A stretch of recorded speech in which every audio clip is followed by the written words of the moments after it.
Hello, and welcome to episode 162 of the Floppy Days podcast for April 2026. My name is Randy Kindig, your ever present host for this rollicking review of personal computers of the 70s and 80s and interviews with the people who shaped them. This month, I am supremely happy and excited to bring you an interview with one of the most well-known, respected, and revered personalities in the vintage computer community. The man who was the technical brains behind the founding of the company that is currently one of the most valuable in the world, Steve Wozniak, or simply Woz. You know, there are probably only a handful of celebrities that most people will recognize from a single name. Michael comes to mind, although frankly, that could be Michael Jackson or Michael Jordan. Cher is another one. I'm probably showing my age by uh, mentioning these particular names. Anyway, Woz falls into that category. I've been very lucky with my vintage computer historian hobby, getting interviews with icons like Osborne Computer and Saul computer designer Lee Felsenstein, Byte Shop founder Paul Terrell, TRS-80 Model 1 designer Steve Weininger, Computer Chronicles Stuart Chaffee, Atari founder Nolan Bushnell, electronics author Forrest Mims, Dan Brooklyn and Bob Frankston of VisiCalc fame, Atari 8-bit co-designer Joe DeCure, Leonard Trammell of Commodore and Atari fame, BBC Micro development team members Herman Hauser and Steve Ferber, and many, many more. I apologize for anyone I didn't mention. There are just too many. I am proud of each and every interview that I've done. However, I do have a bucket list of people that I strongly desire to talk with while they and me are still around. This includes Bill Gates, William Shatner for his time as spokesman for the VIC-20, Bill Cosby for his time as spokesman for the TI-99, and Alan Alda for his time as spokesman for Atari computers. However, Woz has always been at the top of that list, and I'm immensely happy that I was able to get a one-on-one interview over video with him. Sure, it was in person, and I'm sure it would be amazing to meet Woz in person, but I had an exclusive 30-minute window of time with just me and Woz. Not many people can say that. Let me briefly tell you how this interview came about. In December 2025, there was a 50th anniversary of the Byte Shop event in California, put together by Paul Terrell. Having interviewed Paul numerous times for Floppy Days, and thus having a good working relationship with him, Paul asked me about putting together a video about the event with interviews with people who worked in the Byte Shop, were customers of the Byte Shop, or just who were important figures of the time that had opinions about the importance of the Byte Shop in computing history. Paul, with his relationship with the early Apple, and thus with Woz, was able to get Woz interested in not only attending the event, which he did, but also being a part of this video. I want to thank Paul so much for getting me introduced to Woz and making the interview possible. I do have some regrets regarding the interview, that of being better prepared with questions. I had some standard questions prepared, of course, regarding the Byte Shop event, as that was the theme of the video I was producing at the time. What I didn't expect when I got on the call with Woz was for him to say, "We can take as much time as you want." If I had been better prepared with other questions, I certainly would have had the opportunity to ask them. I'm not great with coming up with questions on the fly, and I frankly was a little bit intimidated. Instead, as you'll see, most of this interview is specifically around the Byte Shop and Paul Terrell, However, Woz does go into other topics a bit, such as the Apple I, the Homebrew Computer Club, and other things. What I learned from this experience is that I should prepare a list of questions ahead for all of my bucket list interviews so that on the off chance that the opportunity presents itself, I'm ready with a list of questions. Okay, that's probably enough introduction to this interview episode. I apologize for any rambling I did here, but this is certainly one of the more exciting interviews I have the honor of bringing you. Moving on, you will hear ads from some great vintage computer stores, themselves vintage computer fans, throughout the early part of this podcast. I know few of us like listening to ads, but in this case, I hope you find it's much better to have ads from vendors who, one, you can trust, and two, truly love the vintage computing hobby and do their part to support it. I purchased items from each of these vendors and can wholeheartedly vouch for them. For all of these storefronts, when you place an order, please mention Floppy Days in the notes or comments of the order. Doing so will help support the podcast, and I thank you for doing so. I also want to mention those listeners who appreciate the show enough to donate through patreon.com. I really appreciate you guys, and it helps offset the cost of running the podcast. I want to mention a few new supporters, some recent supporters, those being Totally Quiche, SM Oliva, and Jimbo N64.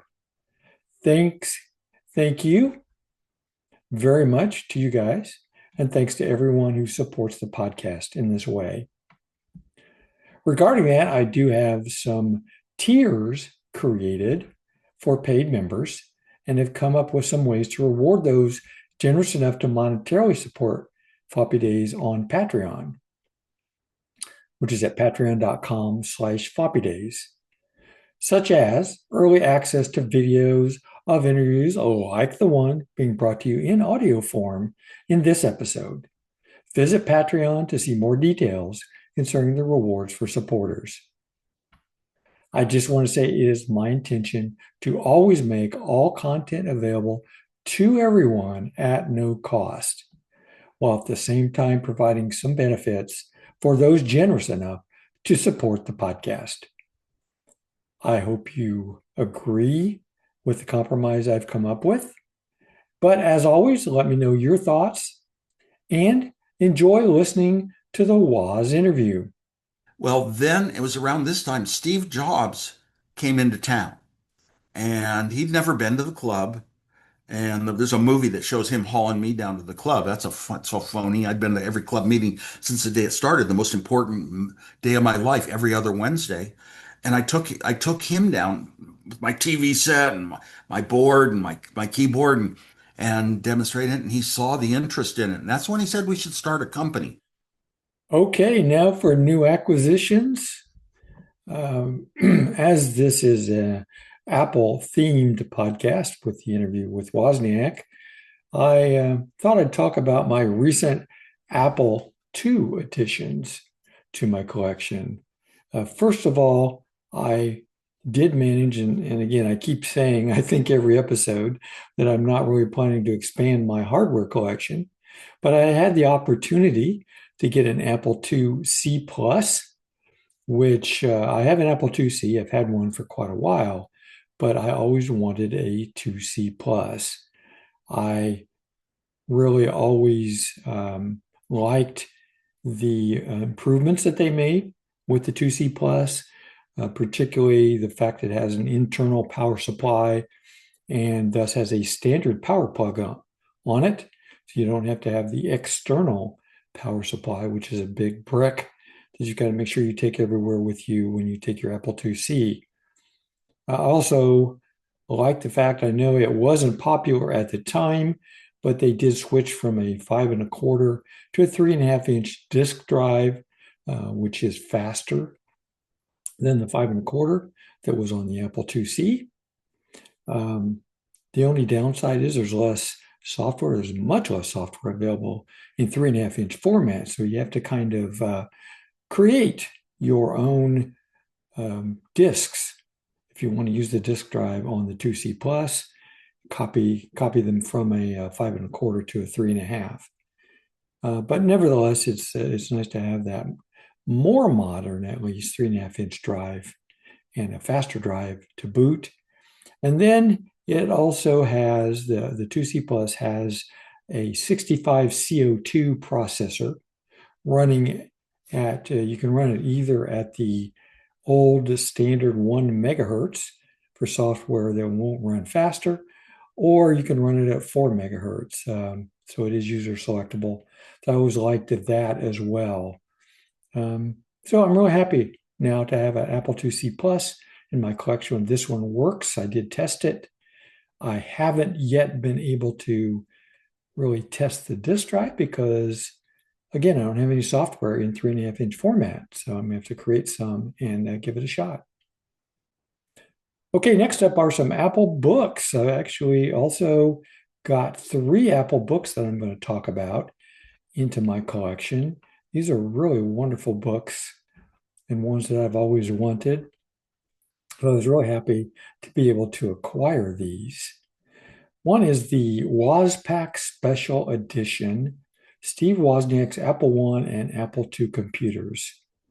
So this is something that was produced by the APPLE user group, or the Call Apple user group. And it's a really wonderful book. The WOZPAK, I guess, was the first official technical resource for the Apple II computer. It had some original material provided directly by Wozniak and Apple computer president Mike Scott. And the WOZPAK Special Edition, which is what this book is, combines all of the materials in the WOZPAK, and there was a WOZPAK 2 as well, putting them both into a single volume. So it contains extensively restored original handwritten notes, printouts, and drawings directly from Steve Wozniak and other contributors. Has over 50 articles, programs, and other items from 77 to 79. So this is, again, this is a great book. I'm really happy I was able to get a copy of it. The next book I also acquired at the same time from the same person was Assembly Lines, the complete book by Roger Wagner, who was the author, and Chris Torrance was the editor. Now, Roger Wagner's Assembly Lines articles originally appeared in Soft Talk magazine and taught readers how to program in 6502 assembly language. Now, all 33 articles are available in one complete volume. This is a hardback edition. There also was a book created back in the day, and I can't remember, there might have even been a more recent incarnation of it created that actually was a more the ringed sort of binder, so that you could keep the pages open to a certain page. But this is a more recent version. It's a hardback version. All 33 articles from the original Soft Talk magazine are in there. It contains all the appendices from the original book, as well as new appendices on the 65 CO2, 0-page memory usage, and a beginner's guide to using the Merlin assembler. So this is a wonderful book. And the third one that I acquired is called What's Where in the Apple Enhanced Edition, a complete guide to the Apple II computer. This one also was produced by Call Apple, which is a wonderful user group that exists today. And if you're an Apple II enthusiast, you really should be a Call Apple member. It only costs $28 a year to be a member, and I've been a member now for several years. But the What's Where in the Apple book is a comprehensive guide to the hardware and firmware organization and architecture of the Apple computer. It covers concepts and programming techniques useful for mastering the inner workings and hidden mechanisms of the Apple II. It covers over 2,700 memory locations and the names and locations of various monitor, DOS, Integer Basic, and AppleSoft Basic routines are listed. And information provided on how to use them. So it really is a terrific book. Again, if you want comprehensive information on how to use the Apple, this one is a great one. So that's it for my new acquisitions this month. I'm Brian Cox from FutureVision Research, your trusted source for Learn to Solder kits and FujiNet Wi-Fi adapters, including FujiNet for RS-232. And this is the Floppy Days podcast. Now I want to cover upcoming computer shows in 2026. And I'm not going to cover them all. I'm just going to cover through July because there are so many of them. And that's a good problem to have. But I'll give you the ones at least through July of 2026. First up, as of this recording, the next one will be VCF Europe, May 1st through the 3rd in Munich, Germany. Then, the same weekend, will be Vintage Computer Festival Pacific Northwest, May 2nd through the 3rd at the Tukwila Community Center in South Tukwila, Washington. May 29th through the 31st will be VCF Southwest at the Westin Dallas Fort Worth Airport. There's a chance I could get to this one. I'm discussing that with the wife right now, but that's a place we haven't been, the Dallas area, that might make a good trip for us. Retrofest 2026 will be that same weekend. If you're in the UK, it's at the Steam Museum of the Great Western Railway in Swindon, UK. Now we're getting into June. CorgsCon, the Columbus, Ohio Retro Gaming Society, is June 6th through the 7th at the Ohio Expo Center in Columbus, Ohio. June 19th through the 21st will be a Knit Hello, which is an Apple II conference. It will be at the System Source Computer Museum in Hunt Valley, Maryland. Same weekend, again, if you're in the UK, is Vintage Computer Festival Great Britain, June 19th through the 21st in Lee, Wigan, United Kingdom.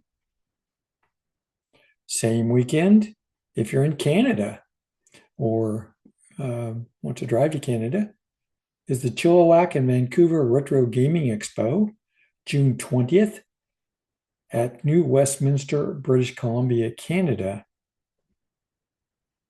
Also the same weekend, so there's 4 shows that same weekend. If you're in the Pacific Northwest area, the Pacific Commodore Expo Northwest is June 20th through the 21st at the Old Rainier Brewery Interest Space in Seattle, Washington. Kansas Fest will be July 14th through the 19th at the University of Illinois Springfield. Silly Ventures Summer Edition, July 30th through August 2nd in Gdansk, Poland. The Southern Fried Gaming Expo, that also includes VCF Southeast, will be July 31st through August 2nd in Atlanta, Georgia. And that's all of the shows through July of 2026. And if you want to see ever want to see the entire schedule, I do have a link at floppydays.com that you can click on and always see the latest list. And that's it for upcoming vintage computer shows for 2026. 8bitclassics.com, run by my friend Corey Colts, is a great place to get vintage computer items. 8-Bit Classics has things like video cables, power supplies, PC boards, and other upgrades for a wide variety of vintage computer platforms. I've gotten a lot of things from 8-Bit Classics, and Corey's been a friend of the show for some time, and I really appreciate his support of the podcast and recent support of the local Indie Classic Expo. Check out 8bitclassics.com. Corey has some great stuff. Okay, I do have a bit of feedback to share, which I always appreciate. This one is from Mark Jungworth. He says, "Hi, Randy. I've been meaning to write to let you know how much I enjoy both podcasts you're involved with for years now. What finally got me off my butt was how much I'm enjoying the Byte Shop reunion interviews. Lee's reminiscing on the original Homebrew Computer Club members and activities is a classic. Can't wait to hear you with Woz. I've been a software engineer since 72 and got into the personal computing thing in about 76 with a Poly 88. I knew I wanted a monitor program rather than the toggle switches of the Altair ever since my undergrad days at University of Wisconsin with PDP-8s and HP 2100s. I upgraded to a North Star floppy system and ended up on the CP/M path. At work, I was part of the team that developed the first microprocessor-based photo typesetter, the Autologic Micro APS 5 in 79. I'm still in the biz, now working on a satellite simulation for a series of NASA and NOAA weather birds. Enough rambling. Please let me know how I could get a copy of Priming the Pump. I have a few of the Model 100 102s, bought the 100 the first week it was announced, and feel connected. Thanks for the many hours of entertainment and education in my head while I drive or walk. Cheers." Thank you, Mark. I really do appreciate you writing in and sharing your history. And as far as getting a copy of the Priming the Pump book, yes, absolutely. I appreciate you mentioning it. I've still got about 30 copies left of the only new copies of the Priming the Pump by David and Teresa Welsh about the TRS-80 line of computers. And if anyone wants one, please contact me through various means that I will list at the end of this podcast. And I will be happy to sell you a copy of that book. And it really is a wonderful book. I hope you, if you don't already have a copy, please consider getting one. And that's it for feedback this month. While at Tandy Assembly last year, my neighbor was a friendly gentleman nicknamed Tuck, who had a very impressive display of items for the TRS-80 Model 1 and 3. This included hard-to-find parts for broken or failed pieces. His company, Tux-Workbench.com, that's TUCS-Workbench.com, became a new sponsor for Floppy Days and is a great addition to the family. I have purchased, among other things, a can of paint from Tux Workbench that matches the Model 1 or Model 3, Battleship Gray or Mercedes Silver to do touch-up. Check out Tux Workbench if you have a need for a new keyboard connector, a floppy remapper, a full-height GoTech drive, and Fred sled, or many other things. Thanks for supporting the podcast, Tuck. ArcadeShopper.com, run by my friend Greg McGill, is a terrific site to get vintage computer items. Arcade Shopper has a wide variety of hard-to-find items for a large number of platforms. If anything shows out of stock, just ping Greg through the contact form at Arcade Shopper, and he can check whether he has or can get more of the item for you. Greg also has a BBS that he runs called thekeep.net with online games, chat, and file areas.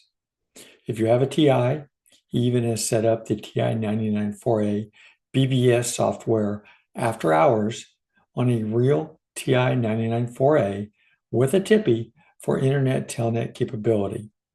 to access the TI BBS telnet to thekeep.net port 9918. Okay, and now I am honored and proud to bring you the interview with Steve Wozniak, Apple legend and a great guy. Please enjoy. Hi there. Steve, how are you, sir? Real Good to good. see you. Yeah. Yeah, I don't mean to be a fanboy or anything, but talking to you is was on my bucket list. So you're making my day, definitely. Oh, good. Yeah. Usually just takes asking. Oh, well, it's it's hard. I know you're a busy guy, and I appreciate that. But I just have a couple questions for you. I think you've seen the questions already. Did you have any questions before we got started Yeah. here?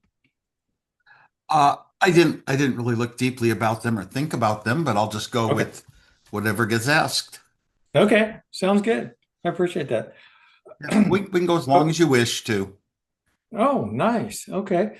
Um, so the uh, the Byte Shop 50th anniversary event is coming up this weekend. Are you going to be able to make it? Yes, I am. Oh, I plan to heck. make the dinner tomorrow and the event Sunday. Oh, excellent. I wish I could be It, there, it was a man. little uncertain. We were on a long road trip visiting Yeah. relatives and all out east, but there was a reason we had to come back early, so we're here. Okay. The event, as you know, is a celebration of the personal computer and its impact on many different industries at the time. The Byte Shop stores were meant to be a place of introduction to the affordable PC for everyone. And I just had a couple questions for you around that. Specifically, what memories or stories do you have about the Byte Shop? Well, at the time I was at the Homebrew Computer Club, and I was reading some, I don't know, electronic magazines and hobbyist magazines, and there was very little in the way of computer stores. There were a few around the country trying to start up. They were just nothings, mom and pop, one person trying to figure out a way to do something. And the Byte Shop was local here in Mountain View, and I didn't know Paul Terrell, but he was at the Homebrew Computer Club where he saw me, demonstrating my computer. And this is before Jobs knew it existed or was even around, demonstrating it and showing it to people. I was too shy to ever raise my hand and talk. But if the way I was such a great designer, I would design clever little things, impress people, and then I could talk. That was my method of socialization. Always included a little bit of fun and pranks and things. And I guess Paul saw me there, although I didn't know it and I didn't know him. But I gathered a group of friends, some in high school, that just believed in what I was doing. It was so different than the other computers. It was really the very first time that said a computer, when you buy it, has a keyboard and a video display. And the word personal computer has been interpreted to mean a lot of different things. I knew like a lot of other people knew that you make a processor and a bus and you connect some switches and lights and you plug in bits of data, ones and zeros into memory, bit at a time, and then that processor can run them. That's sort of been the history of computers. And of course, people can design, in those days it was rather expensive, but you could design boards that send data out on big serial lines and talk to a teletype for input and output. That was by far more expensive than any processor would be to even build on your own.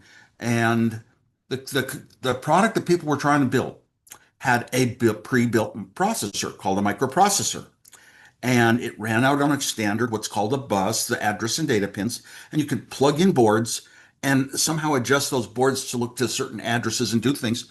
And you could build up a computer, but the computers that they were selling were really just low cost, affordable. So it was a microprocessor, some switches, some lights, some parts. Take dozens of hours of your own time, maybe, and hook it all together. And now toggle some switches and get some bits into memory. You could work for half an hour and get a little program in that made tones. But I had built that exact computer of my own design 5 years before. Built it when you had to build the processor out of TTL chips. And I designed a very simple processor, and I demonstrated it to a local newspaper and everything. And And now I was a little past that in time because um, we built the first handheld scientific calculators at Hewlett Packard where I was working. I was designing them. They had little 1-bit processors. 1 bit at a time of data flows through, and you could add and subtract and this and and basically you started it up and it had some code. And the reason we used RPM, reverse Polish notation, we couldn't afford enough chips to have the code to parse an equation. We would say what the computer wants. Here's a 5, store it. Here's a 7, store it. Here's plus, add them. That's what we would do, but it was kind of human. You could see it in display. That wasn't advanced. It was only because we didn't have the memory to do what you're taught in school. 5 plus 7 equals, and you see the result. We just couldn't do it because memory was so expensive. You get so few transistors on a chip then, but it was a processor. As soon as you turned it on, it started saying, is a key being pressed? Is a key being pressed? Is a key being pressed?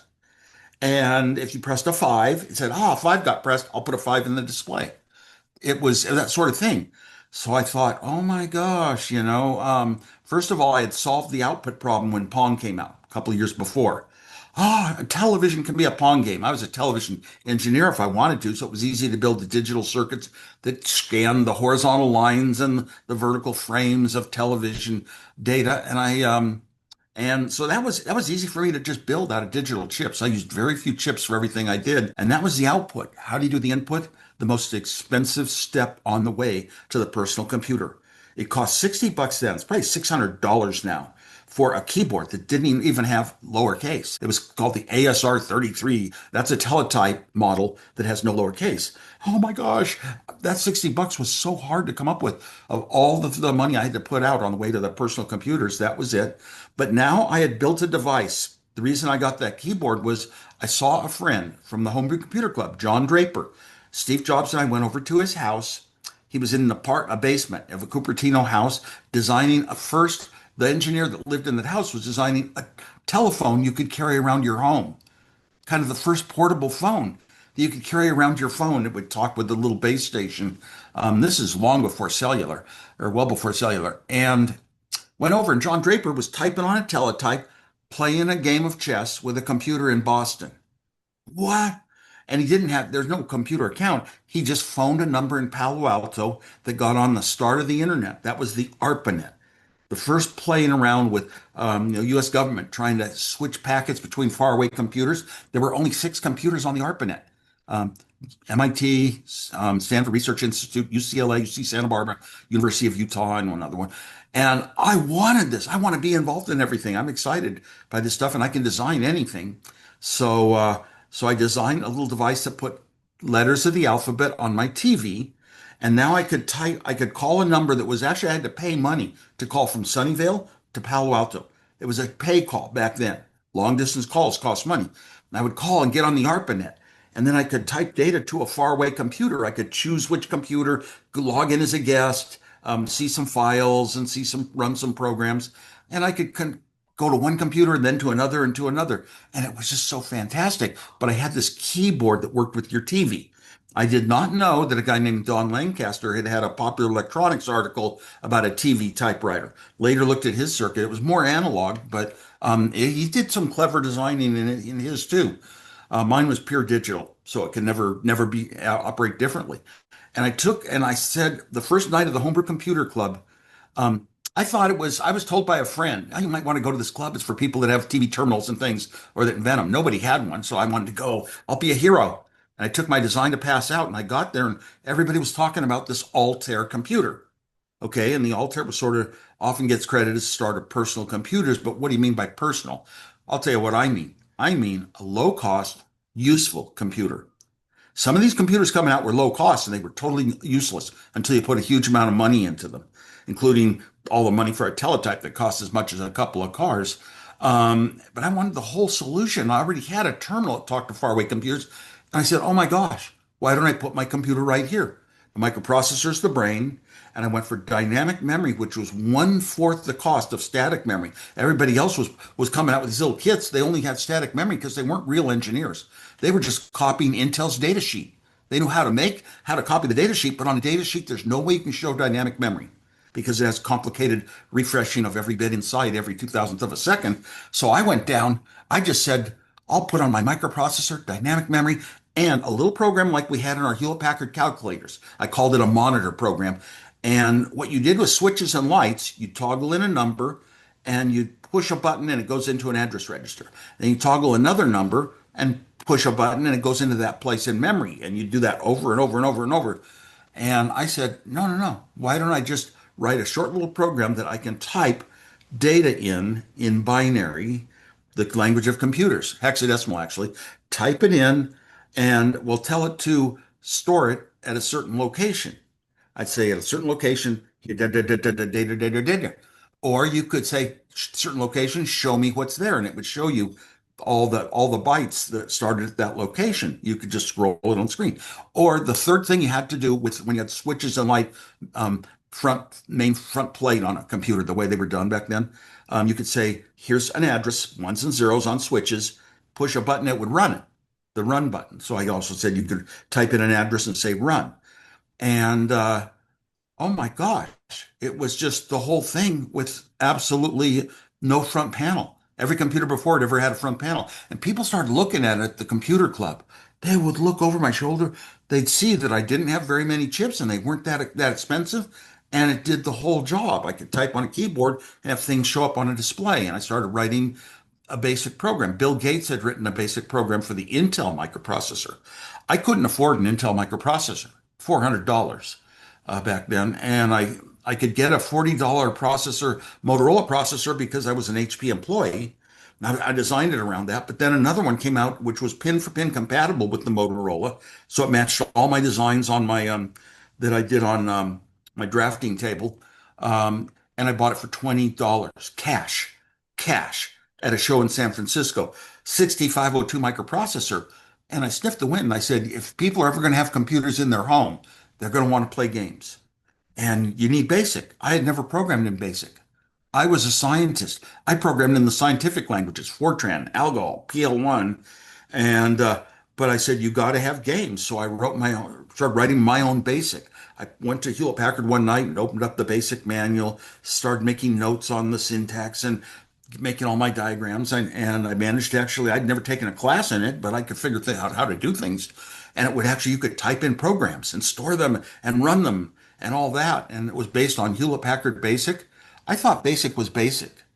I found out that Hewlett Packard's BASIC and Digital Equipment's BASIC were totally different in how they handled characters. So it wouldn't really run the games right out of the book. But I took it down and showed it off at the club and got interest. Every computer, since I was showing that one to the club, every computer that came out was a keyboard and a video display. That was the paradigm, had changed the world. I wanted all these people in the Homebrew Computer Club, and this would include Paul Terrell, wanted people to someday, the day that when everyone would be able to afford computers, or many of us at home would afford computers, and they would help us do things we couldn't do without them, and they would help education, they would make the geek an important guy, you know. And so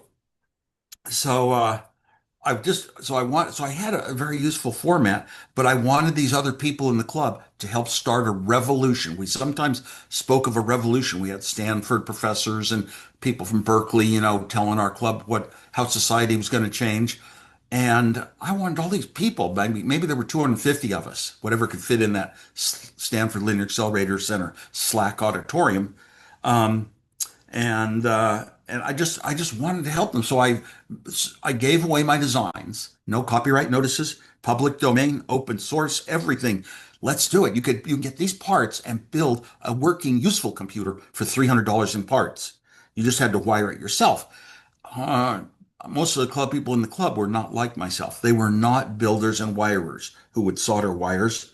So they just wanted to buy something kind of more built. Well, then it was around this time Steve Jobs came into town, and he'd never been to the club.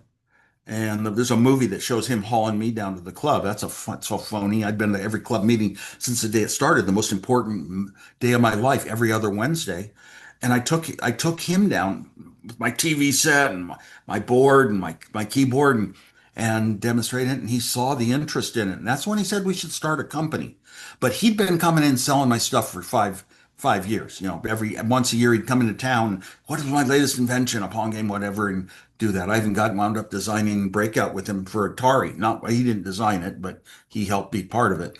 Anyway, and I believed in games, and I had this computer going there, and so Steve had this idea. We would have a company, and the way we would make money is he knew how to make a PC board. He'd learned that during our Blue Box days. He made a PC board for our Blue Box, the illegal device that could make free calls anywhere in the world. And so he knew PC board. So his idea was we'll invest some money. I had to sell my most valuable possession, my HP 65 calculator, for $500, and he sold a van. And we got some money to pay a guy to lay out a PC board. We'd build the PC boards at a place in Santa Clara for $20 each, and then we'd sell them for 40. Oh my gosh, to get our money back, we might have to sell 50 of them. I didn't know 50 would buy this computer, computer at our club. But we said, oh, so what? We'll have a company for once in our lives. You don't have to make money necessarily. Now, it wasn't too long into when we decided to go ahead and start making this, and we didn't have any money. That's why we were going to pay $20 per board and sell them for 40. Paul Terrell had a Byte Shop. He had the belief that this was not just a little one thing going on. This was going to be a future for the world, small, low-cost computers. And he said ours was the best. And so he worked out a deal with Steve Jobs we would supply 100 computers at $500 each. That's $50,000. May not sound like that much today, but that was twice my salary at Hewlett Packard. Scary when you don't have any money. No, I had no savings account. Steve had no savings account. Where are we going to get the money to build these? $50,000 deal. But Paul Terrell was the first one to take a step that was actually taking a financial risk and actually believing in this market, seeing the future was really positive. Were you actually with Steve when you were talking with Paul about selling the No, Apple I was a One? designer. I was a designer. No, Mhm. I was a designer, almost always working on designs, improving that. And Steve was a businessman, and Paul Terrell, I think, contacted Steve, and they got. Did you go into the Byte Shop at all yourself? I mean, were you a regular in the store? I don't not before this deal. I don't think before this deal I did. Um, I wasn't a look for a computer to buy person. They were Altairs all But around the. but you were after the deal? I mean, you Yeah. Oh yeah. I went to the bike shop, um, and not too many times. But anyway, the deal got worked out. So where are we going to get the money? Alan Baum, who is the person who told me there's this club of people interested in technology starting up, and that my video terminal would be popular. They want those sort of people.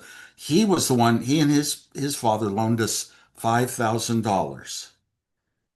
Now the rest, we had parts to chips because Paul Terrell wanted things completely built. I think Steve fooled him a little. I think Steve worked a deal as marketing wise that we'd only give him a board with the chips on it.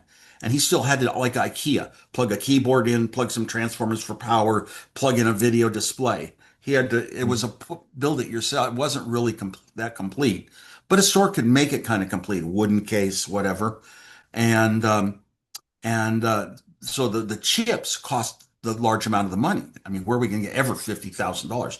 The chips would come out of boxes just as the PC boards got made. And at the same company that was making our PC boards, which I forget the name, they had a lot of assemblers that would assemble all the chips in and then put them over a wave solder and solder them to the boards. And and it only cost $13 to have each board completely made with chips soldered in. Why are they selling all these kits of computers? That's how the other people were trying to start it. Sell kits of parts with instructions how to build it if it only costs $13 to go from the design to the building of it. So anyway, we did that, and then we'd bring about 10 or 20 of them to the house. Eventually we had to move out to the garage, and it was Steve's house. And we moved to the garage, and it was never a company. There were never like tables set up. That's a mistaken thing. Every desks that have phones and manuals. No, it was nothing like that. Was there ever a computer design from Apple ever discussed in this garage? No. Was there ever any engineering done in the garage? No, I did all the engineering. Was there any discussion of future products? It really wasn't a company. But we'd have to take these things that were assembled for us at a company in Santa Clara, put them down and turn them on. They wouldn't work. And I'd sit there with an oscilloscope and I found out, just determined some methods to find the usual failures. Usually when Steve Jobs' sister, who was paid $1 a board to plug the chips in, sometimes one pin of the chip would bend under and not go in the socket. And by probing with the oscilloscope, you'd kind of find one line blank and pull that chip out and fix it. Or you'd find a mixed signal. It wasn't 0 and it wasn't 1. It was kind of in between. That meant 2 pins were shorted on the board. And we'd find these traces on the board. The PC boards weren't all that good. And we'd clear the traces. Those were the 2 types of errors. And eventually we get through. Most boards didn't work right as soon as we connected them up to a keyboard and power and a monitor. And we put the good ones in white boxes, and Steve would drive them down to the Byte Shop and give them to Paul Terrell for cash. Remember, we had 30 days credit on the parts, and we had a loan and got paid cash, and we didn't have big complicated scheme going through company lawyers and approvals and sign-offs. So it was fast enough. We could kind of cycle them in 10 days, and Paul paid us the cash. And that was just a start because, we knew the Apple II was coming. That was just an incredible breakthrough coming up, and that would be worth real, much bigger money. And I don't know if Steve Jobs ever told Paul Terrell that we had that even before we delivered an Apple I to Paul. So you already had an Apple II in mind before? No, I had it in mind before, but I had it actually built before we ever delivered an Apple I. And it was based largely on some schemes of violating the rules of color TV by doing it digitally, violating the mathematics and all the books on color TV. I did a lot of things so far out of the box in all my designs, but especially on the Apple II. And it worked. I mean, we had colors, but they weren't even legal necessarily, but it just worked on every TV. So the Apple II was coming, and that would be a big one because, as I mentioned before, games were going to be the heart of the start of computers in the home. You didn't get a computer in the home to do inventory levels and sales figures. No, it better play games. I want to write programs to solve puzzles myself, to solve little puzzles or store data or whatever. I want to write my own programs, but mainly it was the games, and we had the color machine. And that machine was what got us an investment from an angel, Mike Markkula. But the Apple II was the only computer that made money, the only product made money for Apple for the first 10 years of the company. It got bigger and bigger, and we went public, and we got bigger and bigger, and the Fortune 100 level moved up and up. One product did it all. Really, that was the start of Apple. Business side of things, Steve Jobs tried to present himself as, the big brain that thought up computers and all that. But look, it was Paul Terrell who took a risk, who believed in a market. You got to believe in the future and risk. And we didn't have money of our own. And Mike Markkula, who invested in us with the Apple II, had the same forward vision, looking at it that way. But yeah, the Byte Shop. I look at the picture there, and I sort of remember that. I don't remember that picture for sure, but it was kind of a tiny little place to get to. But heck, when this industry was zero when we started, luckily it was zero. Luckily it was zero for Paul as well as us, because all the big existing computer companies and their distributors didn't see us as any threat and didn't go out and try to compete or put us down. Publicity was astounding because it was all young people who never had success before doing this thing. So real good articles got written and got it going. But the Byte Shop was definitely, first in this area and first for us. So I want to go back to something you said earlier about people didn't get home computers to do home inventory or, those sorts of things. It was to play games. I sold it to my wife as, look, we can do our checking at home on a computer. That's how I got my first home computer. But did we really use them for that? Not really. Sure. And yeah, and that was true for the Apple I and the Apple II, but people started writing programs, and those programs just It was inspiring. You'd go in and find a little program on cassette tape for the Right. Apple One and the early Apple II. And oh my gosh, it might be called checkbook, it might be color math, and put up math solving problems for school. These things weren't necessarily productive. There was a lot of money for, that kind of value. It wasn't like a real business yet. But boy, it was so interesting to see. You can do this and own it, and your company doesn't own it. The big guy with millions of dollars and huge computers don't own it. It was that feeling. You've got it for yourself, and you've got some people around that are like you that'll help you. Paul and other people, all the people in the computer club were that sort. I like the fact that we were kind of, we were the underguys, the under guys. We weren't the big, huge, rich, wealthy companies and doing that, you know. And of course, a rich person could theoretically buy the old expensive computer for $1 million. Or if they owned the company, they could just have one and they could hook up the expensive teletype or terminal and actually type in and do the sort of things we did with personal computers. But it wasn't available to everyone. Low cost, useful. And I say useful because low cost, you could buy these little kits with switches and lights that had 256 bytes of memory, the same thing I'd done, 5 years before, and I'm sorry, that's not ever going to do anything useful. Right. Right. So, Steve, what would you have to say to Paul Terrell about the importance of the Byte Shop in personal computing history? Well, the Byte Shop helped, the people feel like there was a community. There were other people that believed in the same thing. And he certainly helped Apple get a start. Oh my God, totally. And I also I also think the way that he did it, I admire his integrity, and I tell him that. And you got to have some people that really are not just trying to steal from everybody and be shysters and all that. And who would have ever what was the reason for putting a bike shop there? You had to be inspired, and that meant other people that wanted such a thing were inspired that there was a store representing us. Anything you want to say to the other attendees of the event that might be watching this podcast?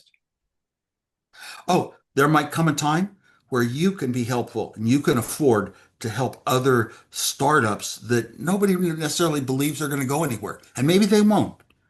But awful lot of good come out of what to you isn't too much. If you can, afford, help people start companies. I think that entrepreneurships are the most important thing in the world because entrepreneurships often come up with a new industry that doesn't just take over for an old industry. It's like new things that didn't exist. It's new generated wealth. I think it's really the most important part. We always want to get better in life, everything in life. And that's only going to come about from change. And entrepreneurship is change, innovation, creativity. And so definitely inspire it. And boy, putting yourself into it. See, I'm not a salesperson. I'm not a company runner. I'm not a company runner even. So I went to actually start a bike shop would be almost too scary, out of my range. But some people who think, oh my gosh, I can actually, I want to get in on this new thing that's starting up and I want to use some money and open a store. That is just so incredible to see a successful example, that really inspired a lot, like the bike shop. All right. Perfect. I really didn't have any other questions prepared, Steve. This came up so quickly. I probably, Well, we'll have some at the event maybe, and yeah, hopefully yeah, I'm people sure. people will ask the most interesting questions. Yeah, I'm sure they will. But people who actually attended the bike shop bought their first computer there. That's probably a more important story than I have. Well, starting with Apple is quite a bit. Yeah, that's a lot. And Byte did it. Byte really That did it. would, I mean, Paul, the way Steve negotiates, Paul, otherwise, it weren't Steve Jobs or somebody else. He might have owned a part of Apple as we started. Think about that. yeah, yeah. Certainly, certainly deserved it if he wanted it, That's a sobering thought. but it And is great to memorialize the bike shop. And the bike shop to me is Paul Terrell. yeah, yeah, he's definitely got an important part in personal computing history, as do you, of course. Um, that's really all I had for you, sir. I don't want Yeah. to, monopolize your time, but I Okay. am Well, I'm so anytime, excited to. contact me if you need more. Okay, that's it for this episode of the Floppy Days podcast. I want to give out very special thanks to Steve Wozniak and Paul Terrell for their help with this podcast. Paul for helping me get some time with Woz, and Woz for being pleasant, generous with his time, and engaging in his conversation, as always. I have some great episodes coming up, by the way. Just to give you a sneak peek, I've already gotten an interview with Charles Pfister, who designed the cases for the Apple I computer. Plus, I have in the works interviews with Ben Zotto, Sphere Computer author and historian, Peter Jennings, microchess developer and co-owner of Personal Software, who produced VisiCalc, and David Pogue, concerning his new book about the first 50 years of Apple. Other interviews are being actively explored as well. I provided links in the show notes for all the great websites we discussed during this podcast. Just go to floppydays.com for the full list. Please provide feedback at Apple Podcasts or on the website, via email at floppydays@gmail.com, on YouTube at youtube.com/@floppydayspodcast, on Blue Sky at floppydays.bsky.social, via X or Twitter at floppydays, and on Facebook at facebook.com/groups/floppydays. There's also a Discord server whose link is at floppydays.com. Besides the primary locations of the website, Apple Podcasts, and YouTube, Floppy Days is available for streaming at TuneIn, Google Podcasts, Amazon Music, and Spotify. If you're a YouTube user, I'd love for you to subscribe to Floppy Days there. I would really, really appreciate that. That's where I publish all the videos associated with the podcast. The audio is also stored there. For instance, the video of this episode has been published there for early access for Patreon supporters, and it will be made available for everyone shortly. There are tons of videos out there, and more are coming every month. Go to youtube.com/@floppydayspodcast to see all of the available videos. Until the next show, pull out a vintage computer and compute as if it were yesterday. Bye.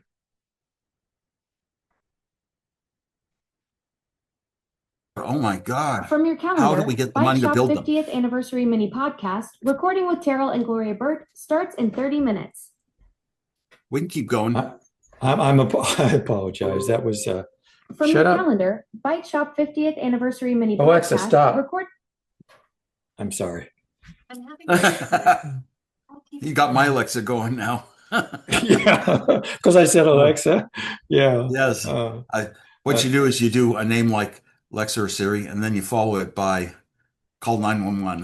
That's a good Always bring suggestion.